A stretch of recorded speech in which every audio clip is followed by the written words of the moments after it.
Hello and welcome. I'm Patrick Curtis, your host and chief monkey, and this is the Wall Street Oasis podcast.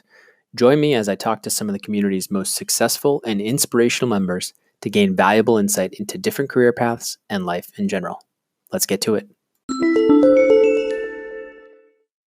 In this episode, Gaurav Goel shares his path from the ultra-competitive Indian Institute of Technology to ECSP Business School in Paris for his master's in management. Learn how this degree differs from an MBA, the opportunities it affords during the gap year, and how Gaurav leveraged it to land multiple top internships at large investment banks. Hear about his struggles to get his first break trying to stay in Paris speaking French, and how once he broke through, he was able to perform at the top of his internship class to get multiple full-time offers. Eventually, he accepted an offer at Goldman in M&A in Paris. He stayed there for 7 years before jumping to Astorg Partners, a highly successful private equity fund in Europe. Learn why he wasn't able to save much when making hundreds of thousands of euros each year, why he left to found his own startup after a few years, and what's in store for him next. Enjoy.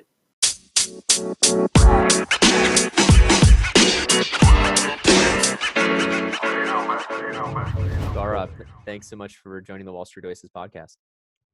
It's my pleasure, Patrick. So it'd be great if you could just give the listeners a short summary of your bio. Absolutely. So to start with, I did my engineering from IIT in India. Then I did management from a Grande École in Paris. That's when I entered a summer internship at Goldman. Started doing M&A as an analyst in 2008 at Goldman.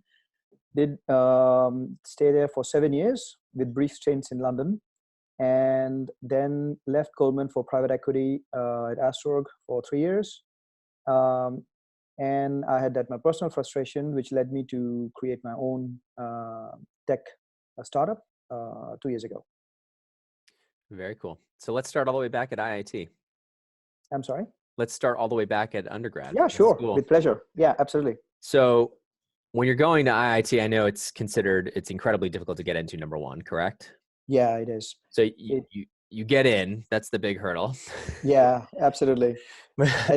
I think the biggest hurdle is to get in there. And once you are in, of course, it's competitive, it's tough, but it's much easier than the entrance examination.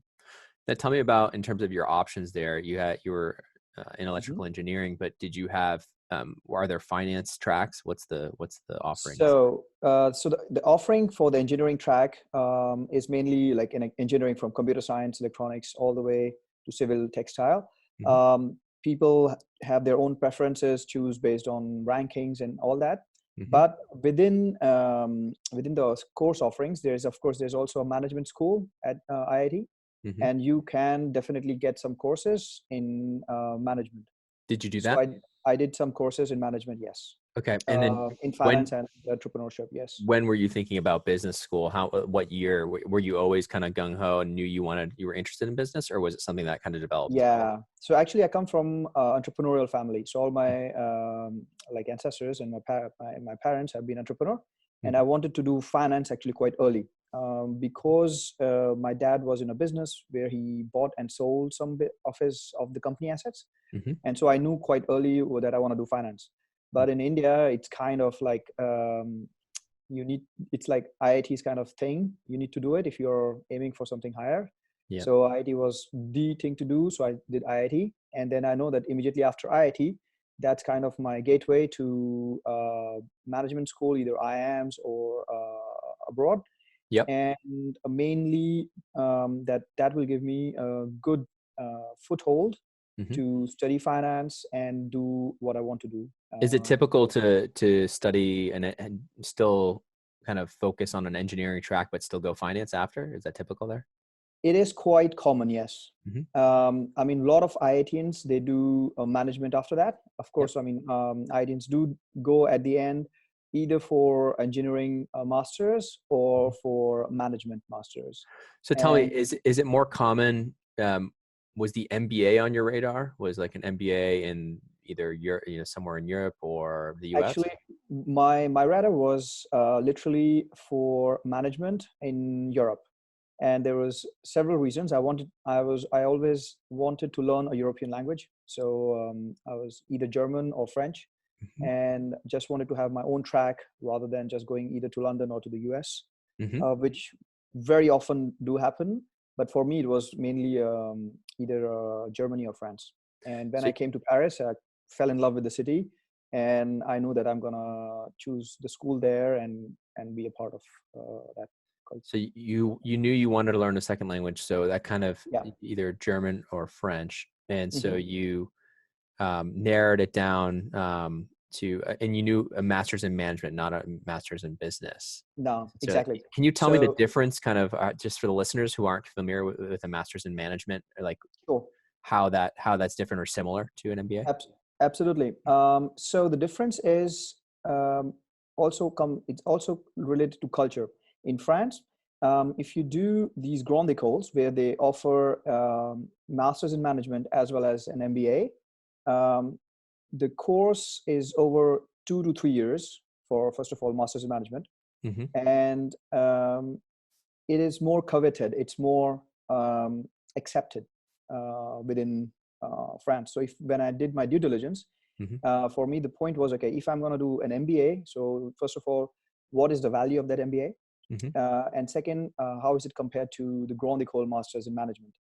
Um, so the difference also lies in your classmates, the experience they have, and the Hmm. experience they bring in. So in Masters in Management, mainly the students we had were either undergrads, and they were continuing their studies to the fourth year. Whereas for an MBA, you will have people who have done like 3, 4 years of work experience and then undergrad study and come across. Got it. For me, when I had to make a decision whether it's going to be an MBA or Masters in Management in France, as I said, like for me, I was very determined to be in Paris. I wanted to really learn that language, and so for when I did my due diligence, I was looking at the key business schools, and the two out of the two business schools, HSA and ESCP, I chose ESCP because it was in the heart of Paris, very well known course, very well, a good school. So that's why I chose this. Did you actually learn how to speak French? Oh yeah, well I'm French now, so Nice. it took me three to You're four a years to citizen. get You're a it. citizen. Yes, I'm French citizen now. Yeah, That's awesome. That's awesome. yeah. I mean, I love Very that cool. language. It's really amazing. So And how's your English so good? Just growing up, spoke it all the time. yeah, Yeah. absolutely. Well, like in India, um, English is quite like Yeah, it's predominant. basically, yeah. For So yeah, my parents spoke with me in English, and from very early childhood. And so you're kind of you make this decision. You're going to be in the heart of Paris, not a bad place to be. No, Amazing city. yeah. And you're given the good part about the master's in management. Yes, it's a little bit more kind of younger people, but you're Hmm. given a little bit more time to do internships, it looks like. So you really took advantage of that time. Absolutely. So You talk got to the me. right point. You got the right Yeah. point because master's management, what it does is if it at the end, it brings you to that level. It gives you opportunities to have a year or 2 years of internships. Hmm. And those internships in Europe are actually quite like it's literally like hands-on job. It's like literally like junior analysts you're Mm. working. So it brings you up Yeah, to they're speed. long. I can see they're really long. They're Yeah, eight six months, six months, months. Yeah, 8 months. 6 months, 9 months, 1 year is quite common. Yeah. And if you look at in Germany, there's even more, like people do even more internships. So in France is like common to have 1 or 2 years of gap Hmm. doing internships, and that's And what I did. tell me about specifically. So it's almost like a job because you're there for so Yeah, long. But yeah. tell me a little bit about specifically. Did you see it as narrowing your options by accepting certain internships, like because it turns into a full-time job, like here in the U.S., or is it seen more as exploratory? No, definitely not. So if you do your internship as a first year candidate, then you don't have like full-time offers. So those are more like learning, exploratory.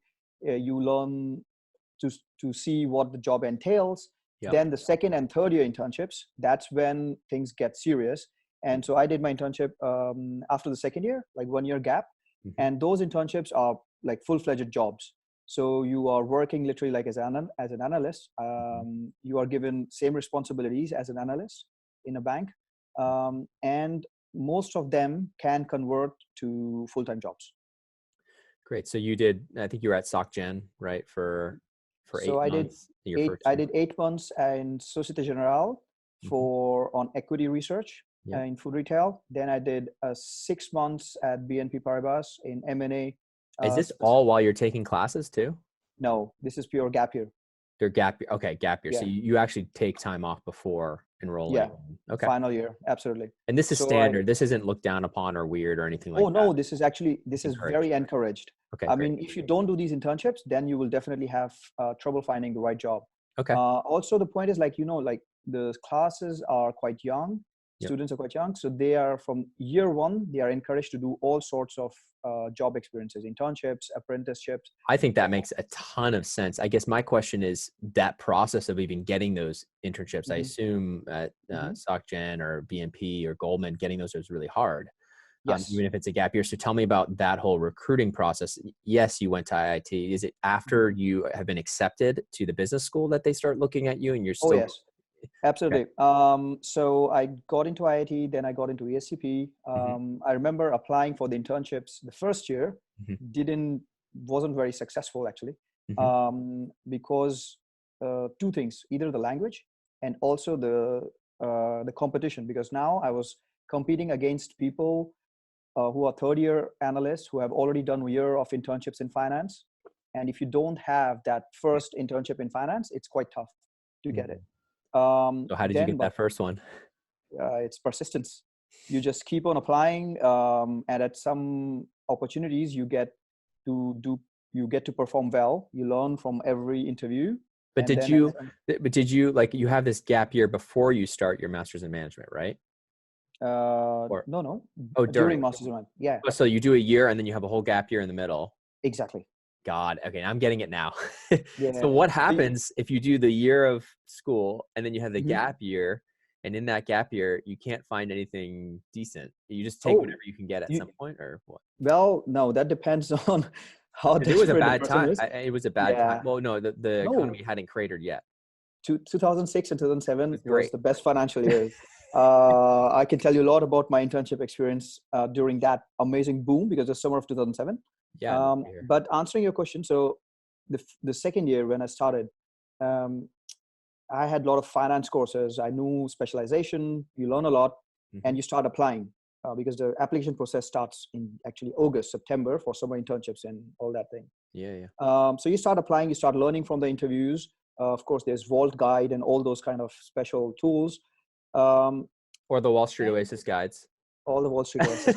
Absolutely. Just kidding. No, absolutely. Those are amazing. Yeah, exactly. I mean, now they're amazing. I completely agree. And then you come across, if you don't get internship, which can happen. Yeah. You see whether you want to stay in that particular stream or you want to change your stream. Or in worst case, you can continue your studies. You can finish your third year and still keep on applying your internships, because these are both off-cycle, on-cycle internships. So the time depends from every company to every company. You can start in January, March, April, June, whatever. At the end, so how many interviews did you have to do before you got good at it? And are you starting so you were prepping with the Vault guides and stuff like that? Yeah. But I assume the reps of the actual interviews helped you a lot more, like the mock. Oh, absolutely. Yeah.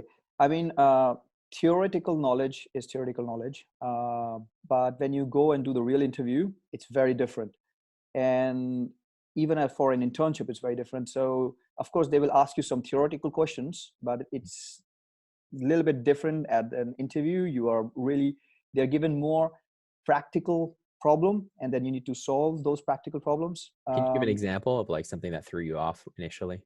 Oh yeah, I know it was a long time ago. Yeah, no, I can say I can say like when I was applying for my internships, in one of my interviews, it was EPS accretion dilution, and something related to, forgetting the question exactly, but something was if there was a government funding, how it would go out on the balance sheet, and all these kind of questions which you normally don't do in finance courses at that.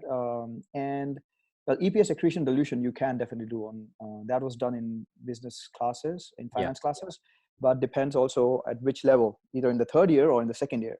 So Yeah, you also have to you need to understand think of. conceptually what that means, so that when they Absolutely. throw a wrinkle in the question, you're not completely That's the thrown off. point. Like there's always something tricky. And then of course there's was trade questions about trading multiple, transaction multiples. Those were quite easy during that time. So that's Yeah. okay.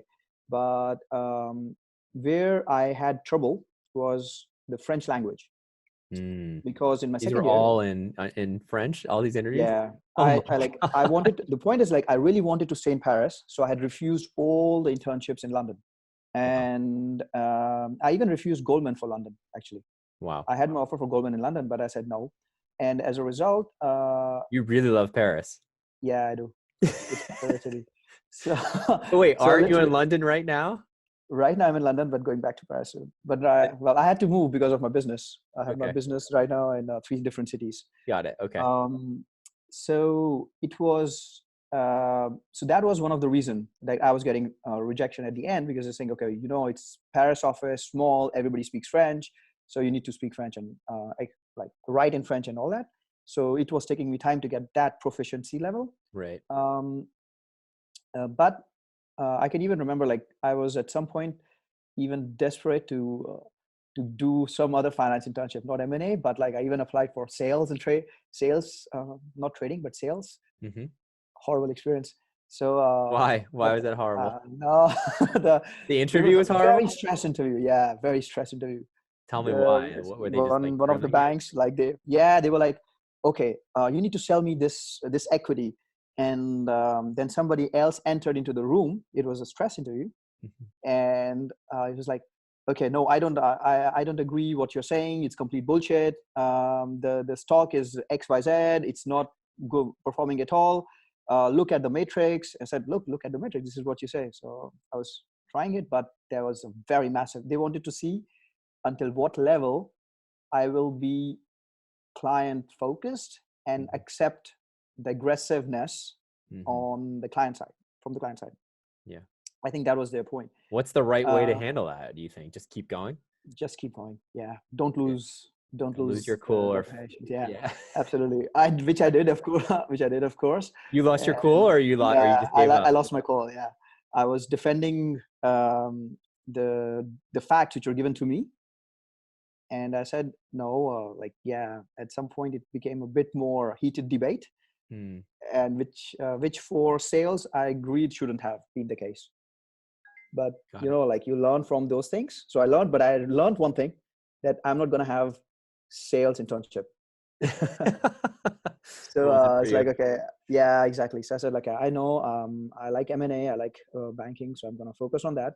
Mhm. And then I this opportunity at SocGen for Mhm. under equity research, which is basically same thing as corporate finance. Mhm. You go build like deep valuation models, trading comps, and transaction comps. Yep. So that was a perfect gateway for me.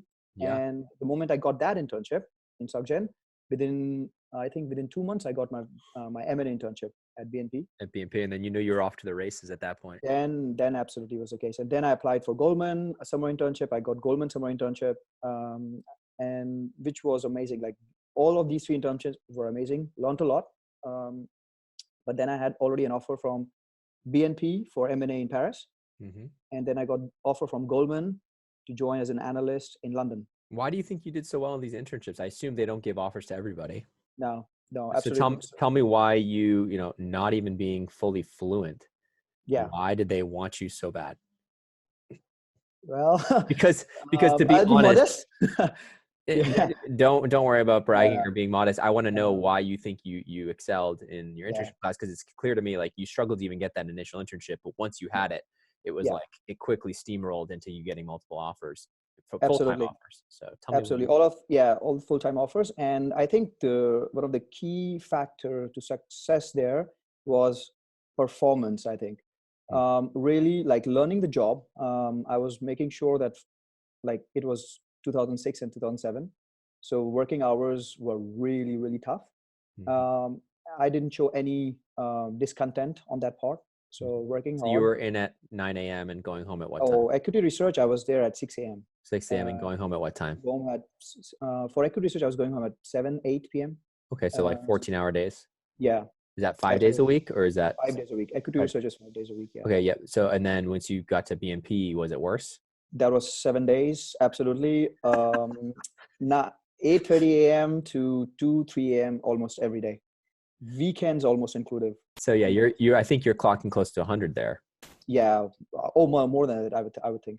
Yeah, over 100 Definitely. hours a week. Okay. Yeah. So that Um, internship was brutal. This is '07. yeah. The market was hot. There Some were so many deals. there was deals all the way, like Yeah. literally. And the thing also, because you are learning a lot, and if you're learning, I think, and that's one of the things I will also advise all intern applicants, Hmm. is team effort. The most important thing is to learn from the team. And if you have a question, I don't think so anybody, any junior or any analyst or associate have a problem answering that. It's just that you need to be upfront and don't hesitate in asking questions, because that shows two things. First of all, that you're eager to learn, and second, you're trying to give a good result at the end, and you're making relationships, bonding with the team, Hmm. and all that really captures, because you will be working 12, 14 hours with the team. Everybody wants to work with the right person. Yeah.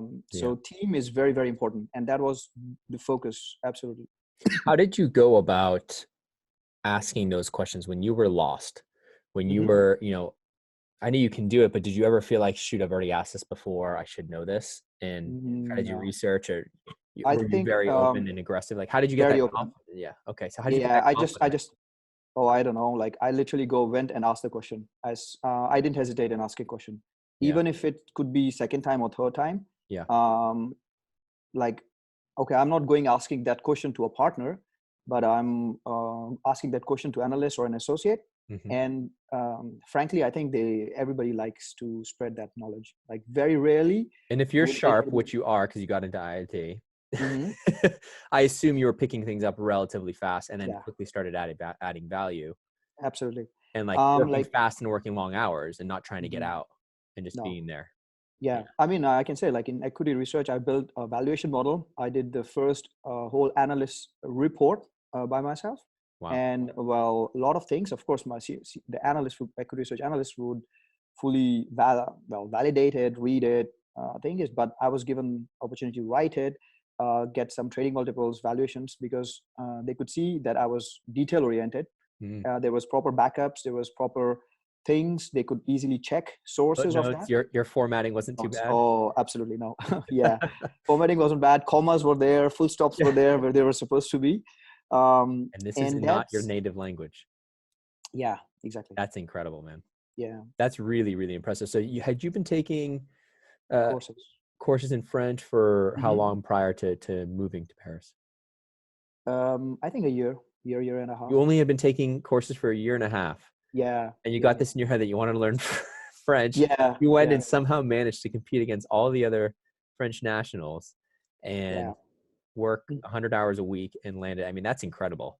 Sounds like yeah. similar to my mom, who moved to this country when she was 12, was in graduated high school at 6, went to college at 16, Wow, because her mom pushed her so wow. hard to go. They're like, oh, we don't have room in 7th grade, so we'll put her in 6th. So she's like, no, put her in 8th.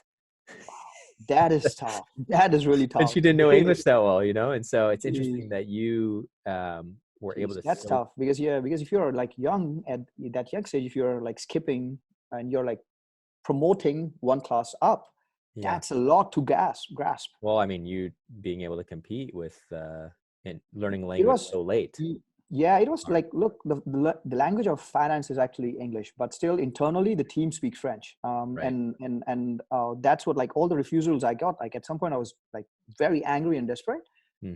Like, I was getting those refusals, but these banks, they gave me opportunity because they were very good. They understood the potential. Hmm. And like, even at BNP, I was managing like oil and gas merger models Hmm. for really big Yeah. transactions, Yeah. and which they normally don't even give to analysts. So that was kind of trust I had gained from my team. So Um, why do you think you were given so much trust so fast? I mean, because you're only at BNP for, was it just because you were a whiz kid and they knew that somehow because of your scores and other things? I mean, first of all, yes, I was. learning quite fast. Like I could go, I could build a model, but I was determined Like, to how did you learn. communicate that? Like, you were actually presenting work to them? That was Yeah. So very when the work was given, I would say, okay, this is work, I will do it. I would ask, okay, do you need something even more out of it? And before leaving, I would ask my analyst and associate, is there something else I can do to help the team?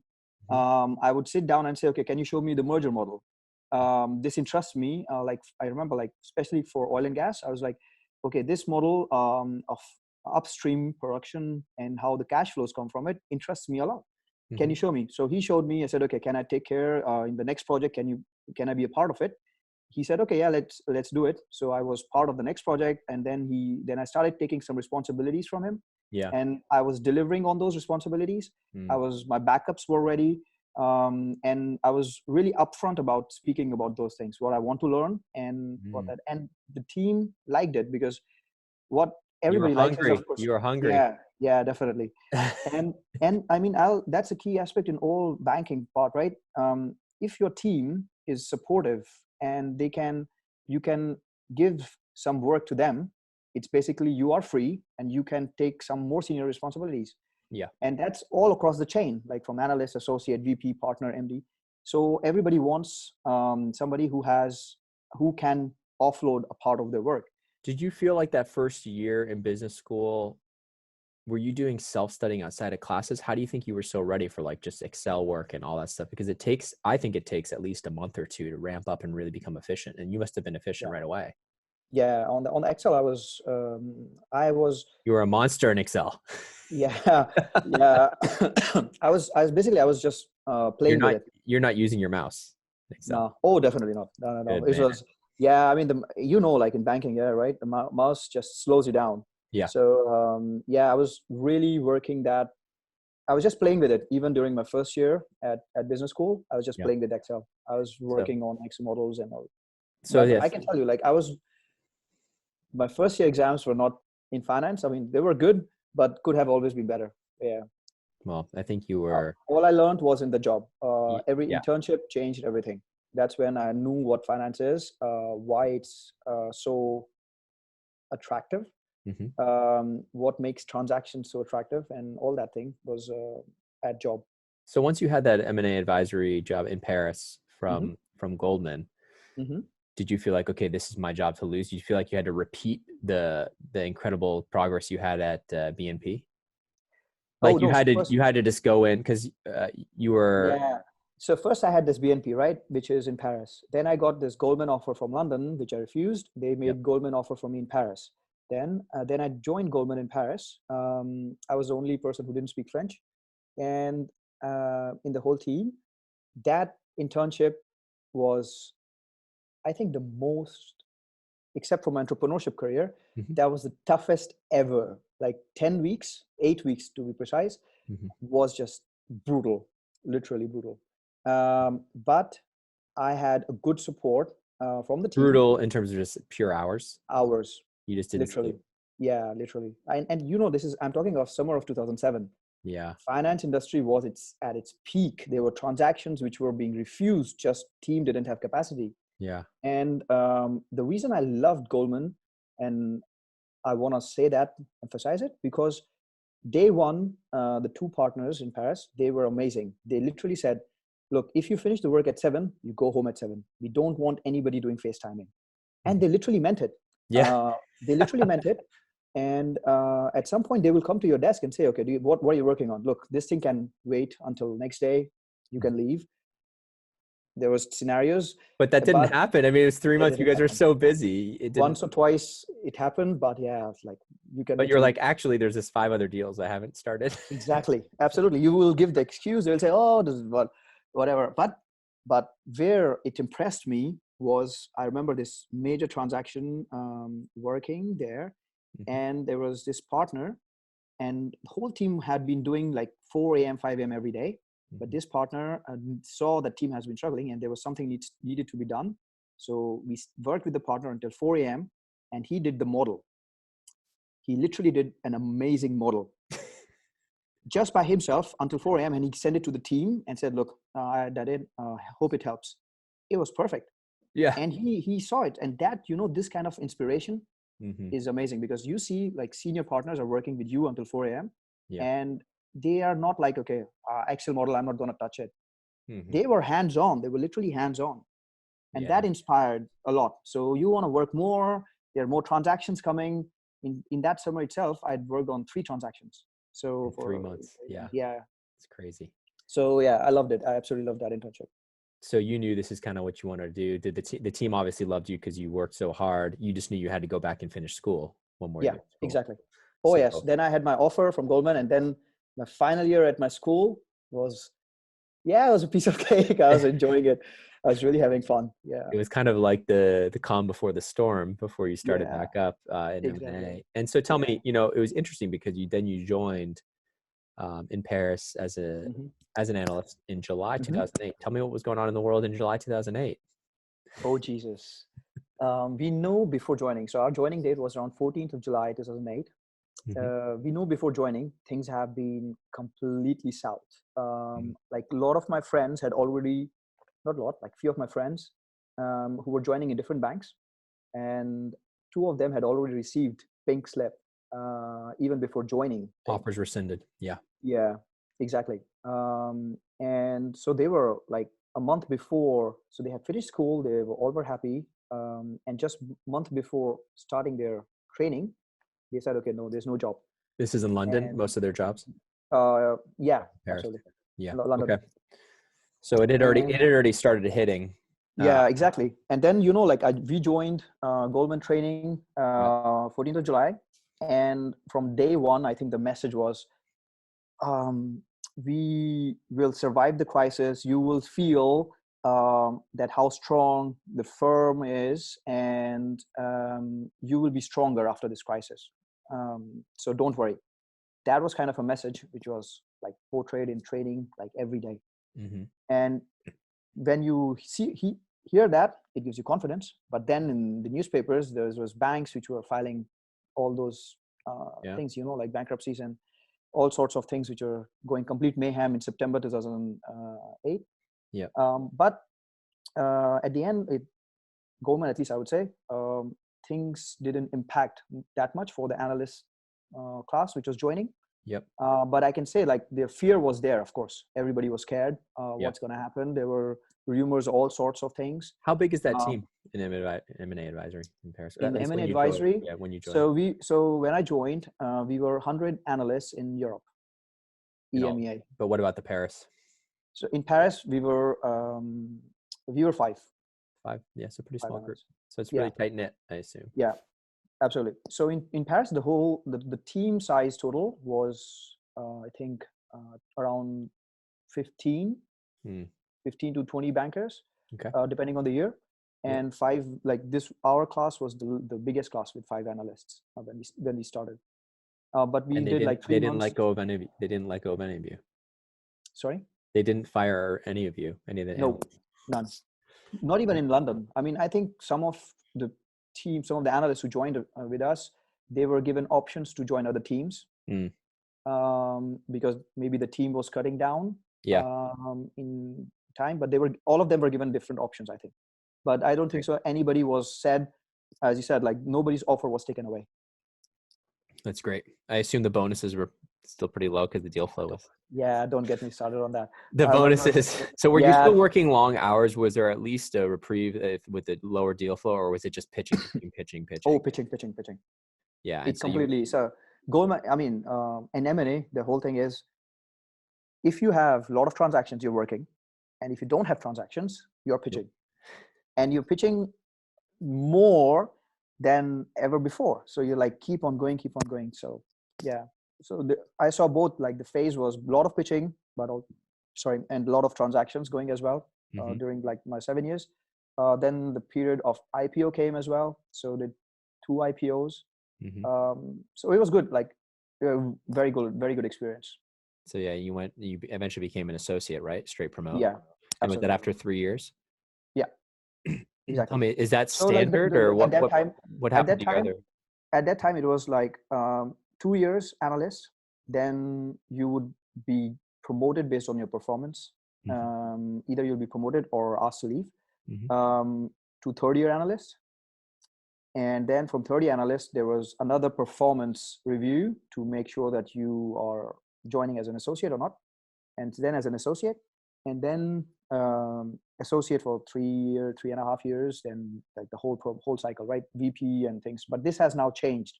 Now I think it's 2 years of associate, and there's a lot of mobility programs included, all those things. So it's a bit more different now. Yeah, 2 years of analyst, and then they do Yes. accelerated promotes and stuff like that. Yeah. Tell me a little bit about how things kind of shifted over your 7 years there in terms of, like you said, the deal flow started. You were pitching a lot at first because you were in the depths of the financial crisis. I assume by 2011, 12, it started getting better and deal flow started picking up.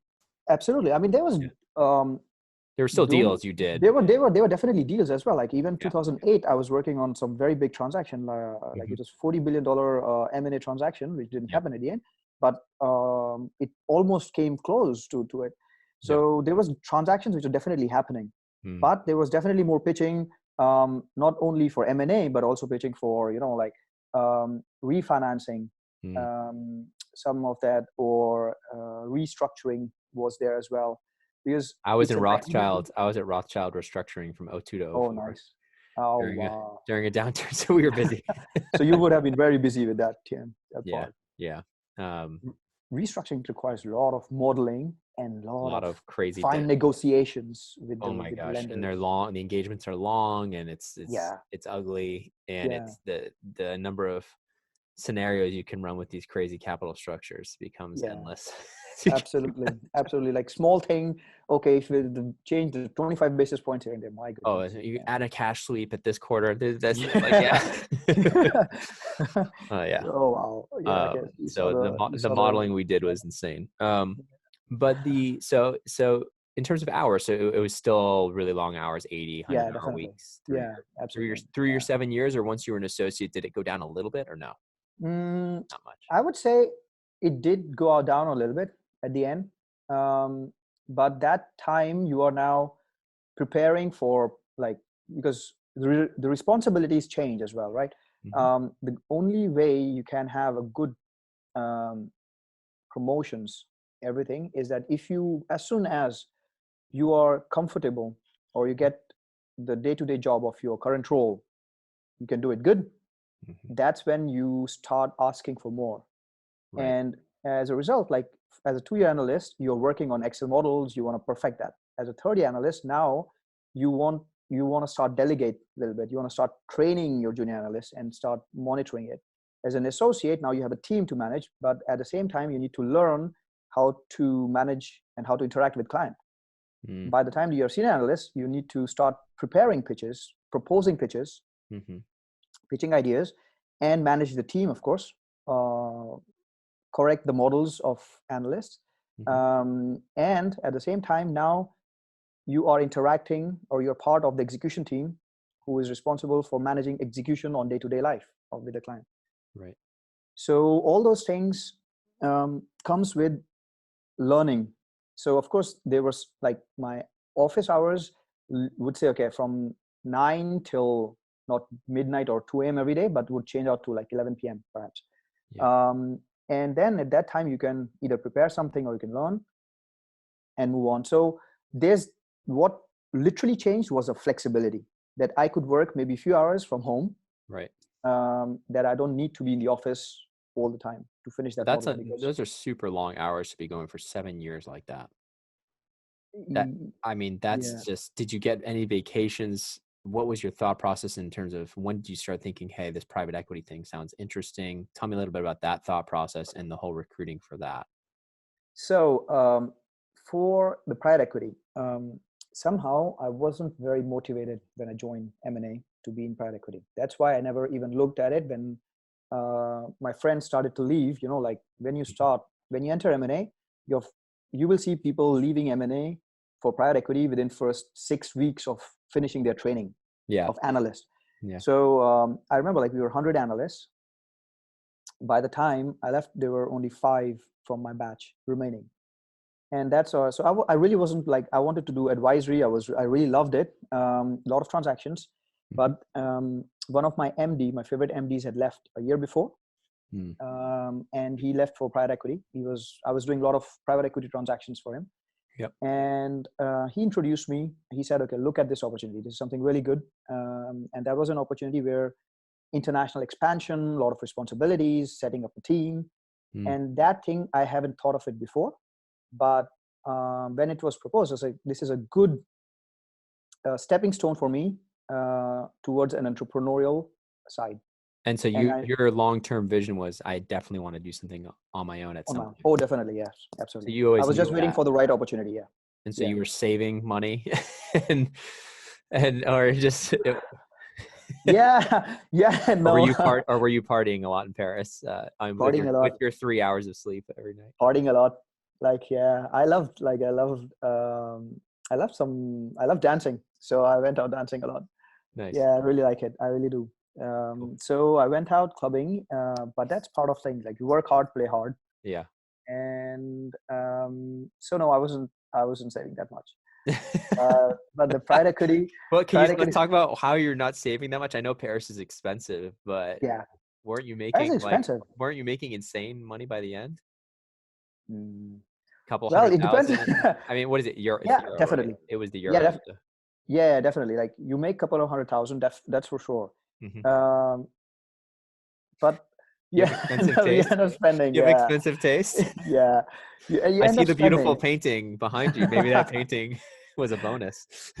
Well, almost. I would say. Almost, yeah. Yeah, exactly. So Yeah. the thing is, you earn, and when you earn, you lose a little bit sense of the reality. I would say. I would, as in a hindsight, I would say definitely this thing. So So do you you wish you lose had sense saved of a little bit of more? reality. Do you wish you had saved more Yeah, during this? definitely. Yeah. Well, no, actually, no. No, you Because enjoyed it. no, I enjoyed it. Yeah, I have no regrets. Absolutely no regrets. You only live once. Um, You only live yeah, once. absolutely. And that's what the point is of work hard and play hard, Mm-hmm. because you really work hard, and sometimes you need to just get that out, like, change that surrounding.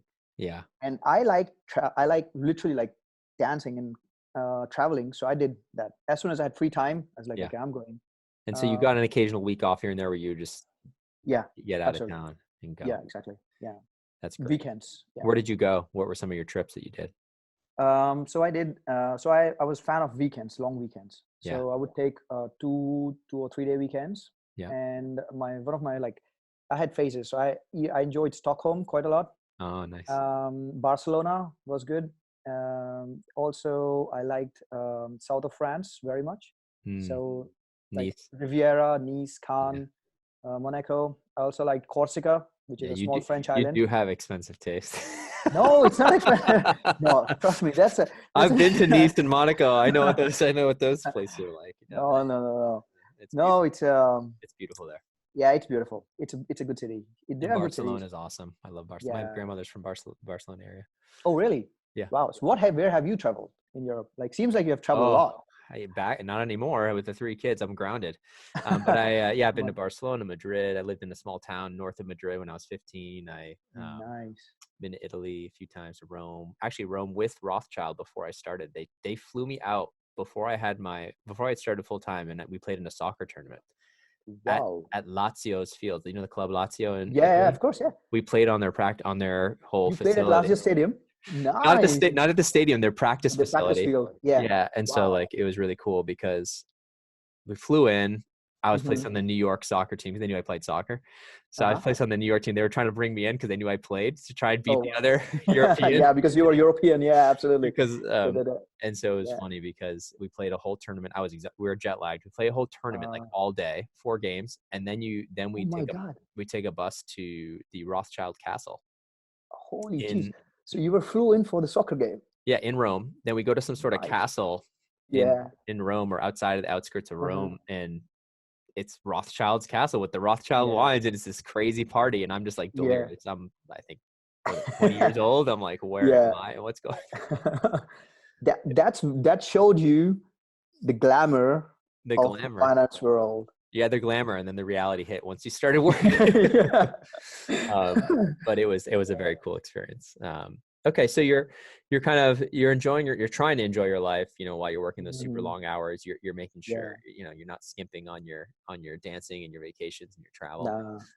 But eventually get this opportunity. So this MD that left, was he at this fund or was he at another fund and he just He was at another fund, so he left for another fund. Yep. And he saw this opportunity because he knew my taste very well. He said, look, they are looking for exactly somebody with your profile for international expansion in Paris and all that. And I had a discussion with him and saying, look, I'm not that interested. He said, like, just have a talk. And they made an offer which I couldn't refuse. And at some point, you know, like, you're opportunistic. So of course that was very good offer. Tell me, was the offer more rich on the cash side, or was it more just part of carry that you threefold? So first was definitely carry. So that was definitely huge. Carried at that level at any wood.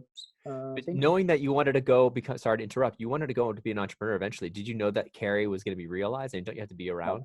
No, I knew that I wouldn't get it. When I would leave, I wouldn't get it. You knew you wouldn't get it, right? No, absolutely. So you didn't put that much weight into the carry. No, exactly. That's why I said, like, there was threefold. The offer came threefold. So one was carried. The second was that exposure, which I was getting. International development of the team. Like, I would be responsible for one particular sector, development of that sector within PE myself. And then third, the fund is one of the most successful funds. And they are really doing transactions.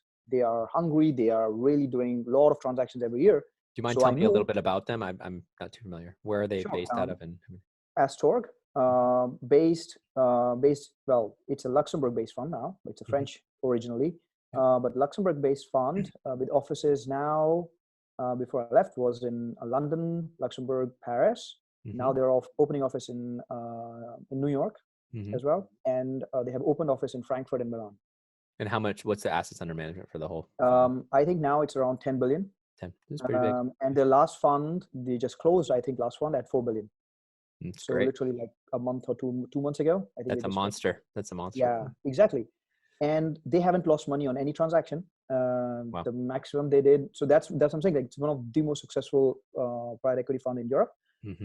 Everybody knows mid cap they're now like starting to do on the large cap side. But it was really good. Like, all their deals get at least 2.5 times, with the maximum at 8.5 times return. Wow. And all the fund, the churn of the way they deploy the money is quite fast. So every fund till now has paid the carry, like everything. Wow. All the transactions. That's incredible. So so I know that I will be doing transactions there. That was my part, plus the responsibilities I'm gonna get. And helping open the Paris office, or opening the Paris office. Well, no, within Paris office, they had a French team, but within Paris office, open more international exposure, international deals, so I can go and source international deals. Got it. And that was the part of it, and that's why I loved it. So when I joined, I was sourcing the deals. I was bringing deals on the table, and by the time I left, I had already done 5 transactions in PE within 3 years, which is quite rare. And so I had done one exit and 4 buy sides, all things, and so great experience. That was kind of experience I was looking for. And as an investor, I wanted to really make sure what are the key aspects of negotiations, what are the SPAs, how deeply you negotiate. Right. As a banker, you know it, but as an investor, it's a different level of detail. Yeah, and you know, it's not so much about the PowerPoint presentation for the client as much it is for the analytics. Exactly. And is this an actual good investment or not? And you have to put on a different hat. So it's kind of good to use a different part of your brain for a little while. Absolutely. It's like I was learning how to do due diligence. So at the end of the day, I was like, you are managing that whole team. Yep. Absolutely. Not only team, like literally at Astorg, I could say, like, I was doing the calls with the experts. Yeah. And you just want to get real smart on the company and sector you're buying. So your time is, of course, dedicated to making sure that any money you're investing in any company, you are fully aware of their whole surrounding ecosystem. And then, of course, financial model comes in, but financial model is like, once you have done 7 years of M&A, you know, like that's something you master. Nobody even nobody cares. Like you are confident of those models.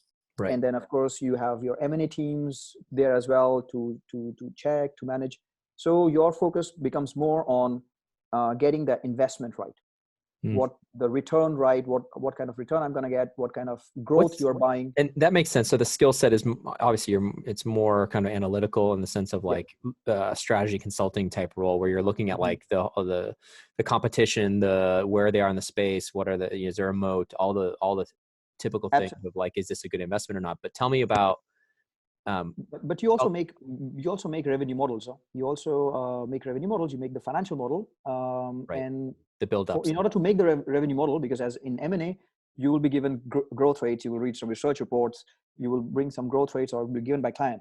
Mhm. Uh, you are the client now on this side, on the private equity side, and you are the one who is vetting what kind of growth rate it should be. And that growth rate comes through when you're doing that right due diligence, commercial strategy due diligence. Mhm. And that strategy due diligence comes through like asking a lot of questions with the customers of the company, blah, like the whole ecosystem around it. And once you start getting that knowledge, then you start doing your research, and then you start getting comfortable of what the growth rate could be in the next 5 to 10 years. And Mm. that's when you start building your revenue model. And once your revenue model, which has been fully detailed to things, comes in, then your simple LBO model runs in, and then it's a simple corporate finance part. Yeah, it's interesting that you said a big part of the job was sourcing. Yes, So tell very me a much. little bit about the skill sets you needed for that or the tools you used for that and how did you even know where to look? Oh yeah. Was Okay, it so just your for relationships private equity, I will say, of course, there's like like returns are very important at the end. yeah, LPs, for everybody. But sourcing the deal is the most important aspect for private equity. right. And to get what does sourcing mean? Of course, you will as a large cap, there'll be few deals in the market, but you want to get that early access to that information so that you can do your due diligence properly. And that comes through relationships, networking, and that is the key part. And how you do network, so like I'm proud of it. Like I had network from my engineering school, from business school. I had my network from my internships. I didn't lose contact with them, Hmm. and I made sure that, because those people, they are now in all different sorts of fields. Hmm. As I said, like even when I was an analyst at Goldman, we were 100 people. 96 of them had already left Right. when I was so, and they were in private equity, in partners or directors or different positions. Now that becomes a very, very important networking point. Hmm. And you can learn so much from them about the deals, about the transactions which can come in the market, which cannot. So the skill set now is more interpersonal relationships, Mm. getting to know what can be in the market before, and then trying to find a way to reach to the management and talk with them, form a relationship.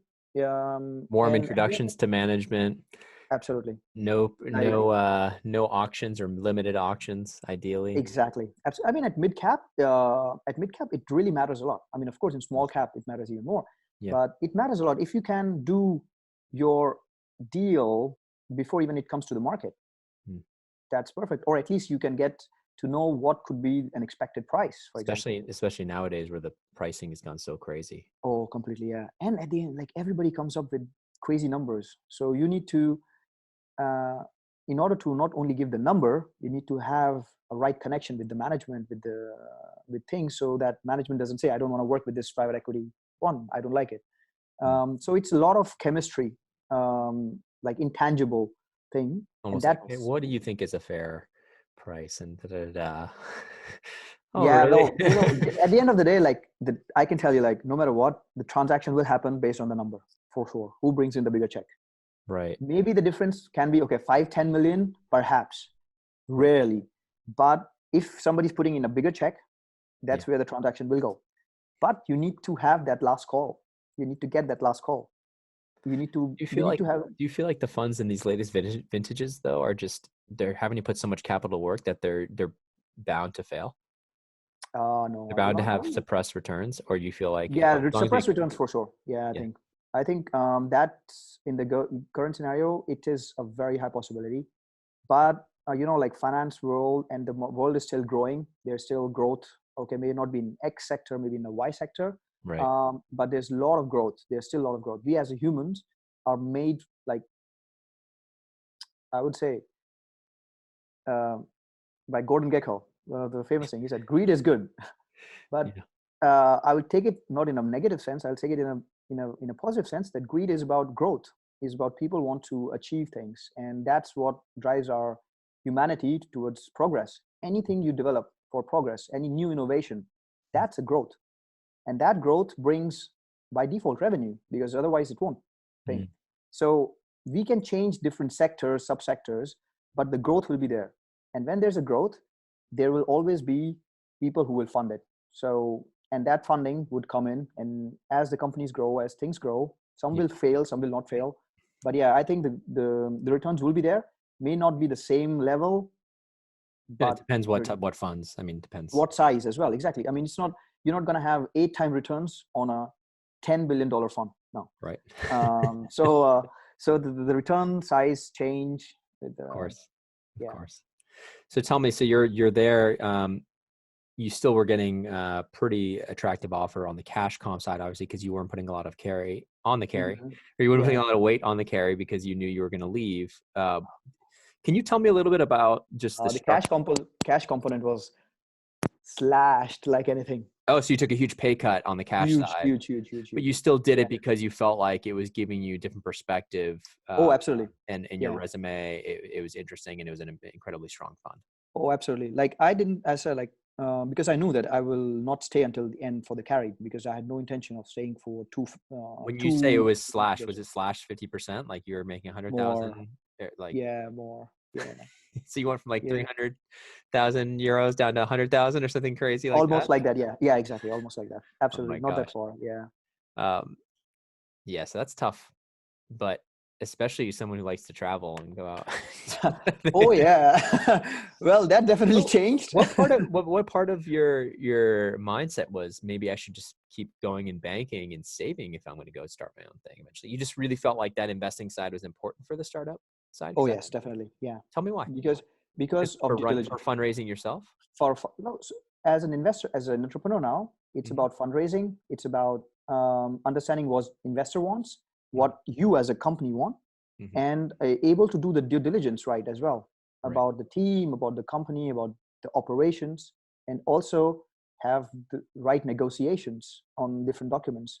And as a PE, you learn a lot about the business, and that's what I wanted to learn about business What do you think was the as an hardest part, investor. hardest documents to get your hands around? The loan docs, Oh the yes, purchase definitely. agreements? Which ones? Uh, no, I think the loan documentation is always tough to read, to go through, and The reason I'm yeah. asking you all this, because I've had listeners say, ask more about like the skill sets needed to succeed in the job, because I think people are interested in that. So like, how can Mhm. somebody be a little bit more prepared for their job besides knowing how to build an For private LBO equity, model?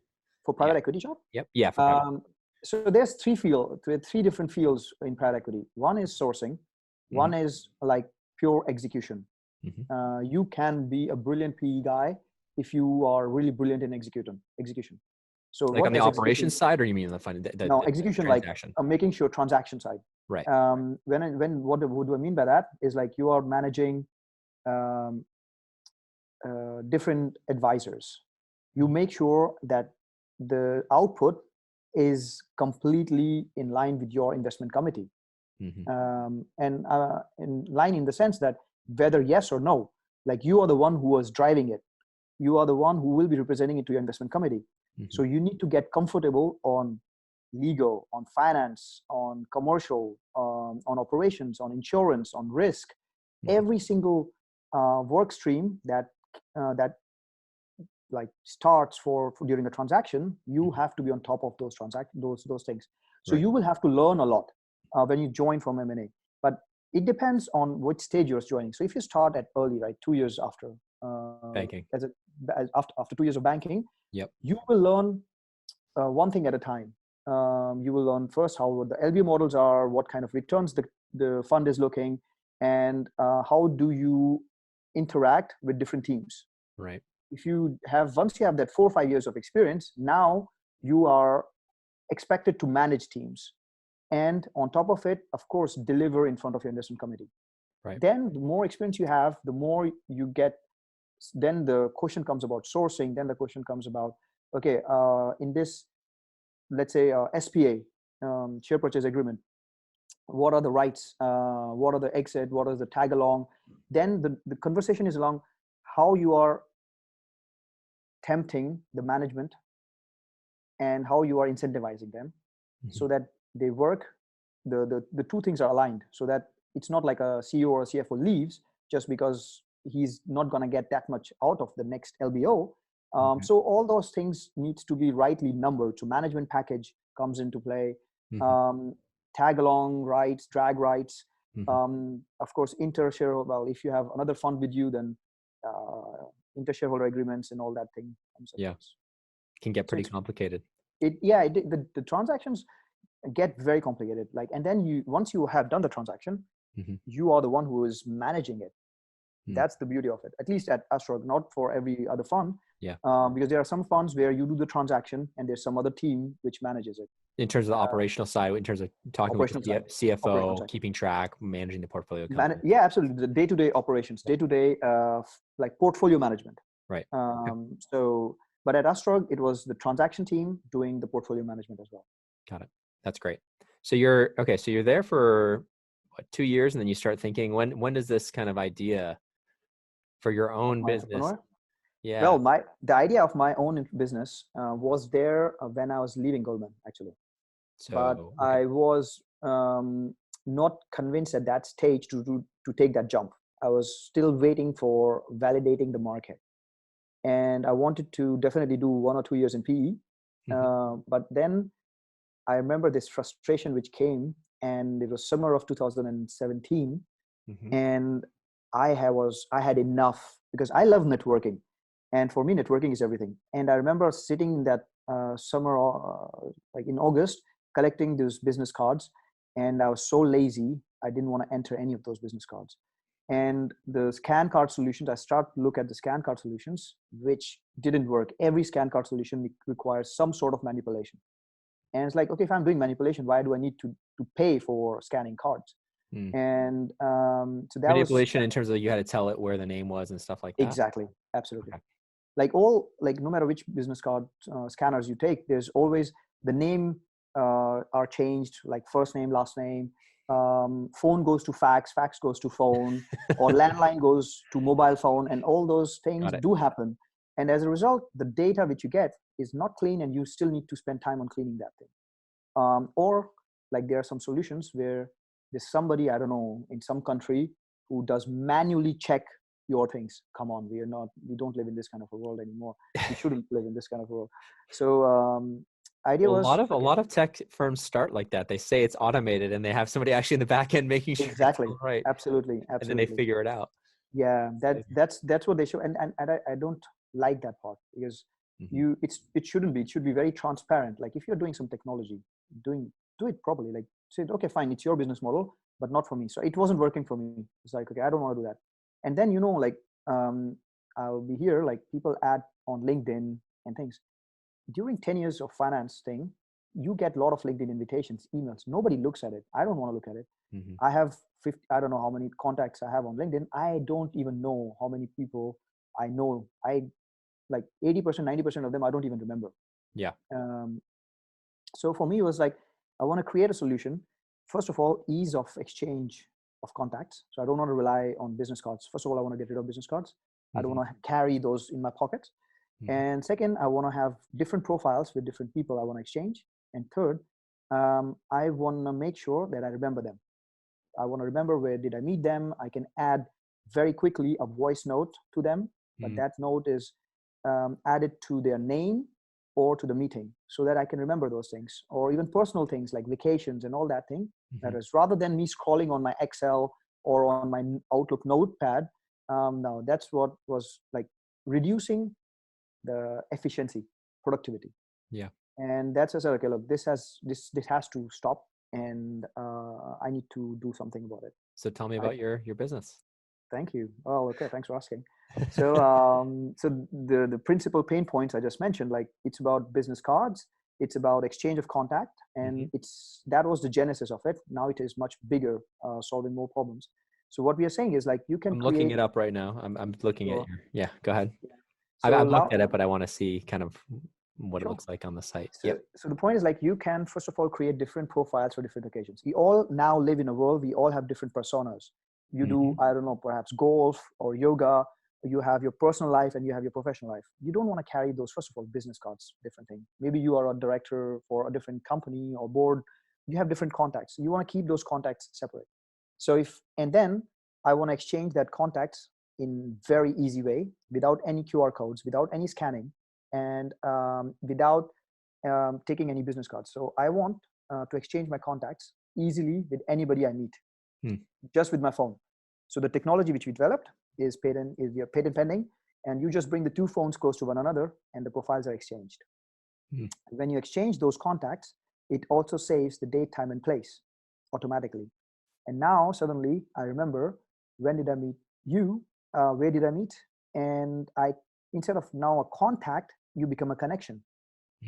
And then I can leave very quickly with a nice user interface and user experience. I can leave very quickly the voice note about our meeting. And now, like in banking, you do the meetings and you're taking a lift or you're taking a cab or you're taking a tube.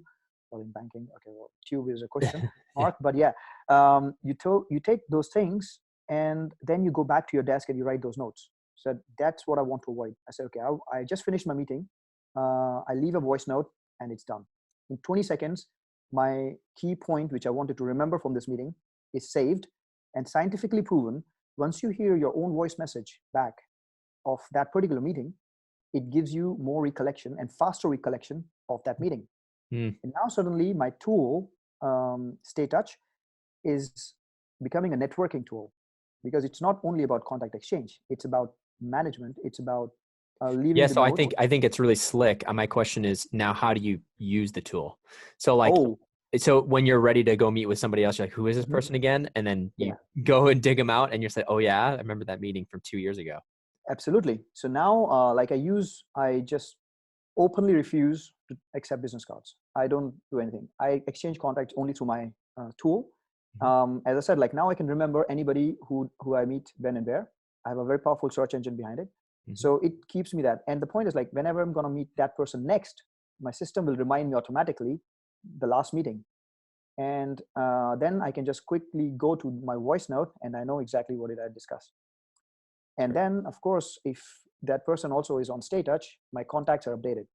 My contact book, I will not have that problem of, like 5 Thomas with 5 different numbers, or 1 Thomas with 6 different numbers. We all don't know. We all change jobs, and we all keep on adding the same business card over and over again. And as a result, we don't know which number to join whom. Yeah. So that thing, you manage it with this. And of course, then there's a more powerful tool behind it. You can organize it better. You can group, you can filter, you can set reminders. So yeah. Cool. That's really cool. Yeah. I mean, it's a very fundamental problem. I guess my only question would be like, what's the hardest part about it? It's probably getting people to just download another app. Well, or no? Yes or no. Yes or no. Because the point is, like, the app for networking, it's literally made for everybody who networks. Like even for students, you will understand, like, students network a lot. They're gonna meet. What if it's not live? What if it's me just networking and I do connect on a phone with somebody? Yeah, like right now I can share you my contact details. At this distance, I can even send you my profile. And the moment I send it, it will save this date, time, and place. And now you are on my system. So I don't want, like, even if you don't have an app, I can enjoy 90% of the benefits of Stay Touch in my own Stay Touch. Absolutely. Got it. Okay. Exactly. So that's the key part. So that's what I'm saying. Like, it's not something which is it's not dependent on everyone else on the network effect. It's absolutely. Yeah, which is I have individual advantages of it. I know, like, no matter who I meet at whichever event, career forum, or like meeting, a professional meeting, or even informal wedding gathering, I know that no matter who I meet, I have their contacts, and I know that when did I meet, or what did I add, how, and it was also ease of exchange of contacts. Yeah. on my part. So tell me kind of what's next. Are you in the fundraising process? What's So going I'm on? literally we just launched our app officially at Vegas at CES, Consumer Electronics Show. Congrats. And thank you. And now we are starting our fundraising seed round, starting like Monday. Yeah. Is it a paid app? Is that the idea? So the idea is freemium. So there's going to be free version because I want everybody to use it. And then there's going to be premium features behind it. But the basic functionalities, whatever we discussed, will remain free.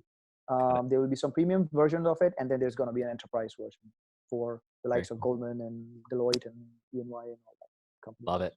Yeah, I see you can create a memory. You just touch to connect. That's cool. Absolutely. It's much more than that. Like right now you can have your public profile. So I have my public profile and I can easily share that information with you. So it gives you also your public page.